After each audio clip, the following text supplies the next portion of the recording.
I'm pleased to be joined by Utah quarterback Cam Rising. Cam, how you doing? Doing great. Just happy to be here. So after two back-to-back doing? Pac-12 championships, I'm good because I get to talk to you about returning to Utah where, you know what, I'm going to go straight to it. When you beat USC last year and you said, I hope he liked it, did that just pop into your head or were you just answering the question as you saw it? Kind of just popped in my head at the time. Yeah, just was really going off of what he was saying and heard him. And yeah, I mean, it is what it is. And if you want to put that on your nails, it is what it is. You can decide to do whatever you want to do. It felt like you personified Utah at that moment, like you were the program, which is no small feat given that you transferred in and you needed to ingratiate yourself, let alone become a leader with that program. It feels like I'm the only person that expects Utah to go and defend its Pac-12 championship, but it also feels like that's something y'all like hearing, that other people still don't believe after two Pac-12 championships and two Rose Bowl appearances that you're the best program in the Pac-12. Yeah, there's no doubt. I mean, I think if you just look at the past 2 years, I don't think we were picked first. So it's not how you start the year, or even we haven't even started the year. So it's not how you even preseason. It's how you finish the year. So that's all we really focus about, and that's all we're really worried about at the time right now. I'm curious, like I think most Utah fans are, about your health because that has been pivotal to Utah's success.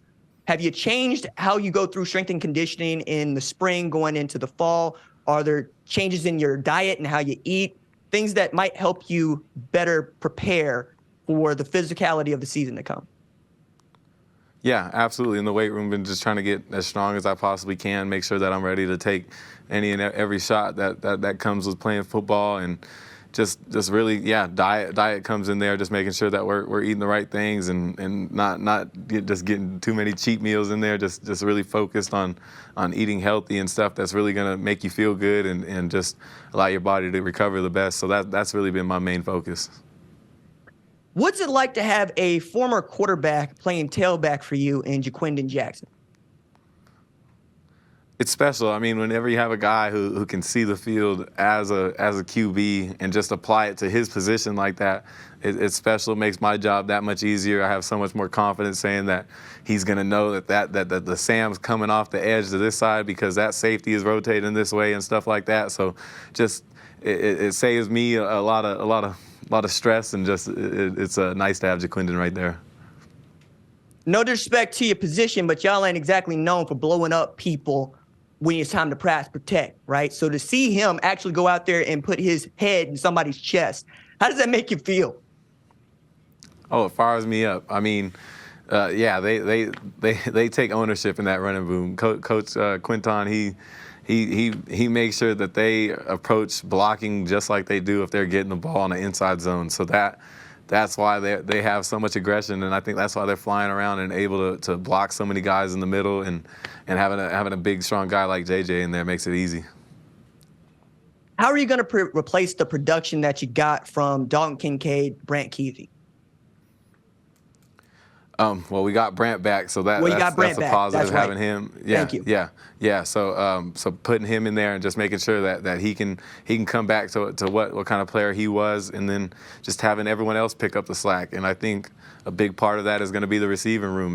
We've gotten some new pieces and just some guys that have been in the room, and I think they're going to mesh together and just create a great room that's competitive top to bottom.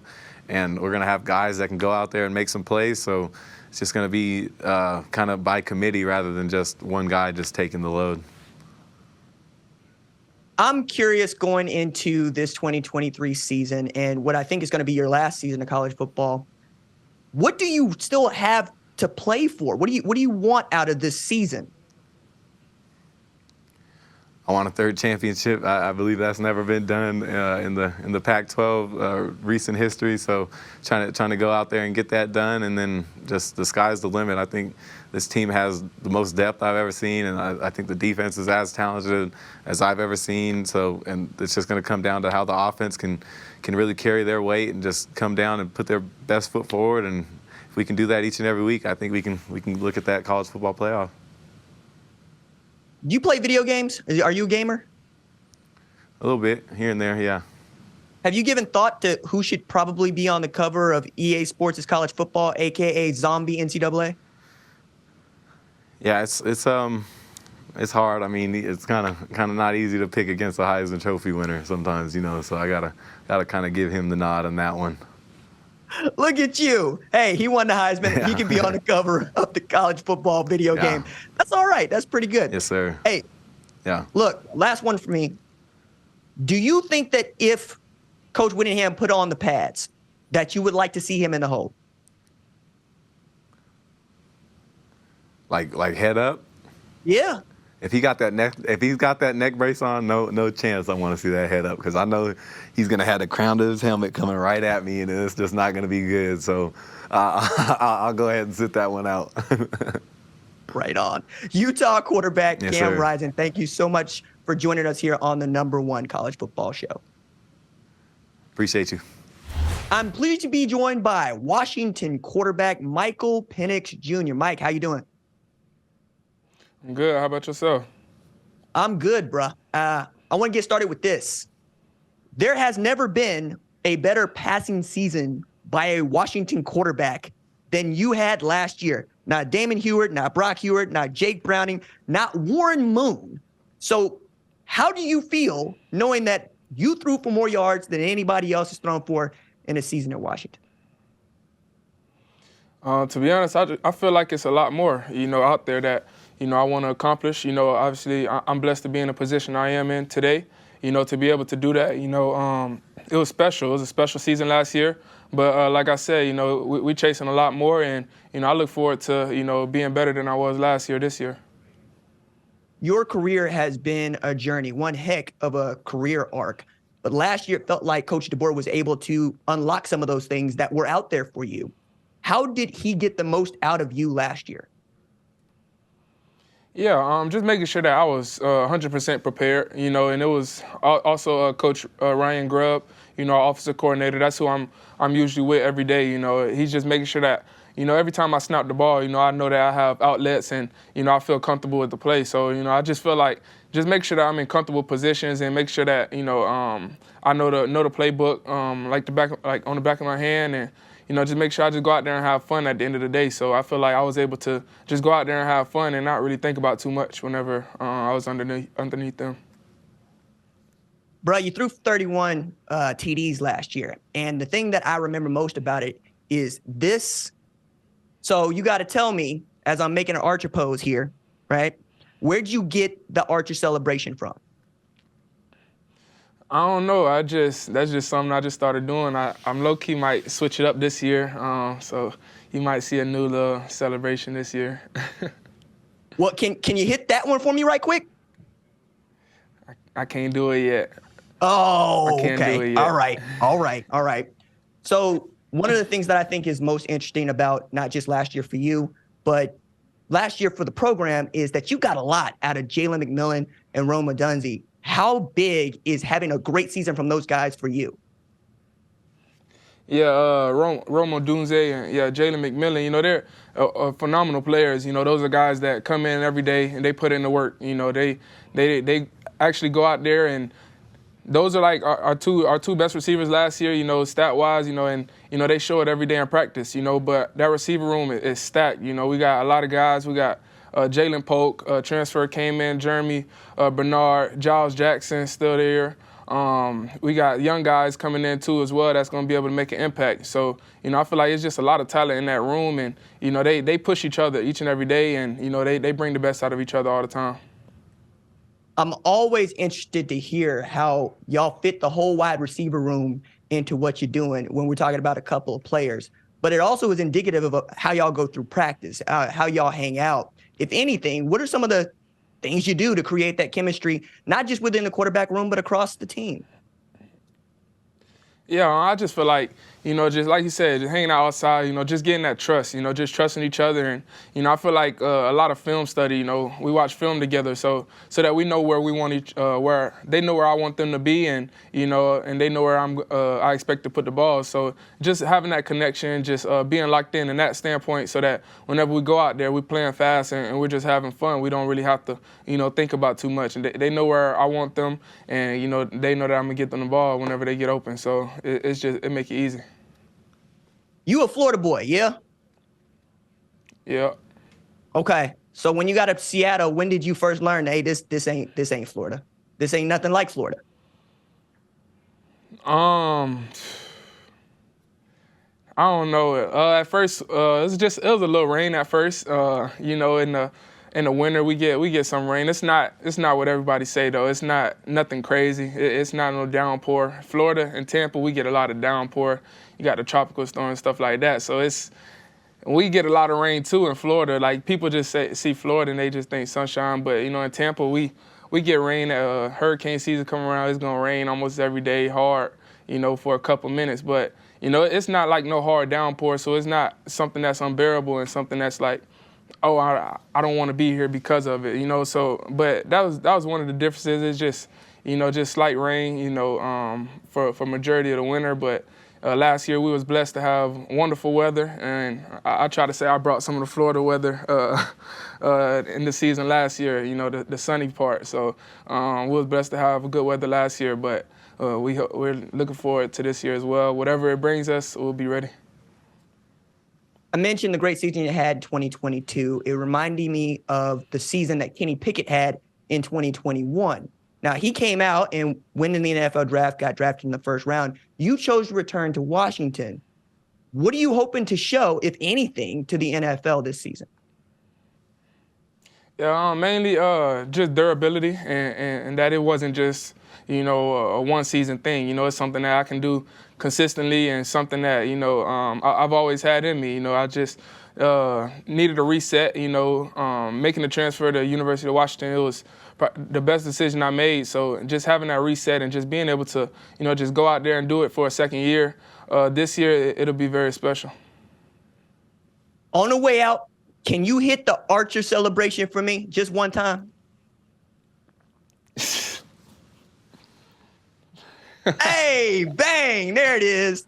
Thank you so much, Washington quarterback Michael Penix Jr. for joining us here on the #1 college football show. Yes, sir. Appreciate it. I'm pleased to be joined by Oregon State head coach Jonathan Smith. Coach, how you doing? Yeah, I'm doing well. Thanks for having me.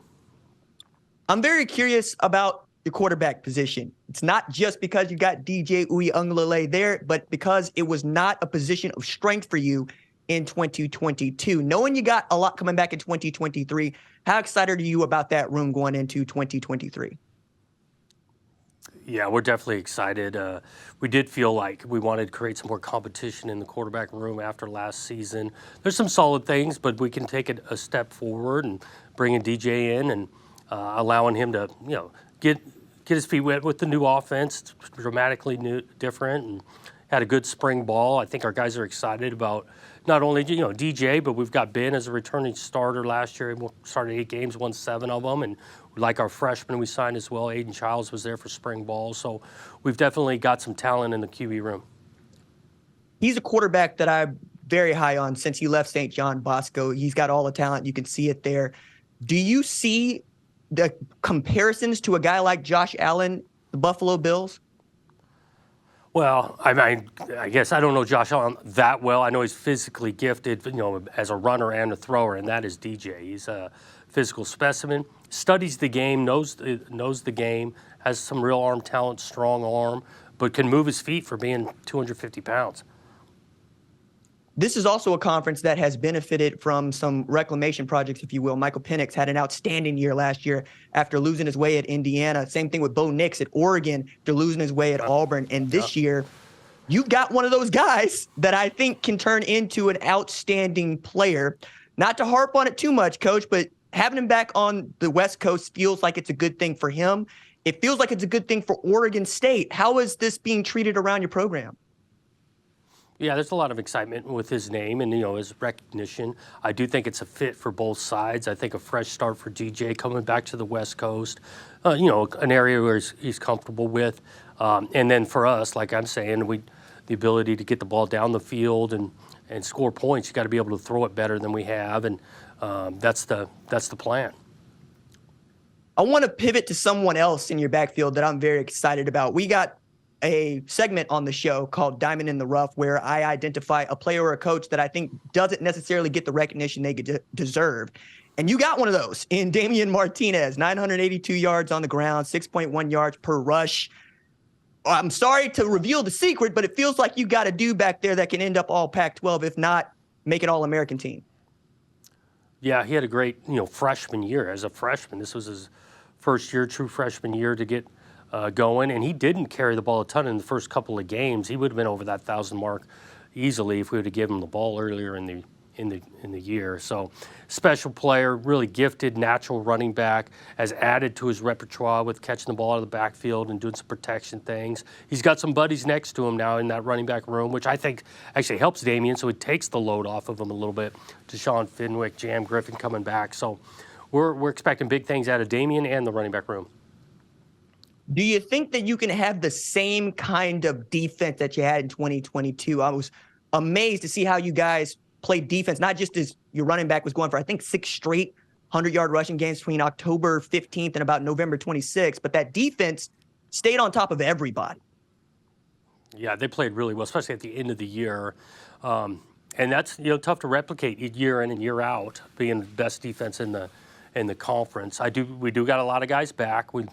With the safety end, returning players, the line of scrimmage, a couple of D linemen counting on making an impact throughout the year. We've got to replace our 2 starting corners that were good players for us from last year. If we can get that accomplished, I think we can be good on defense again.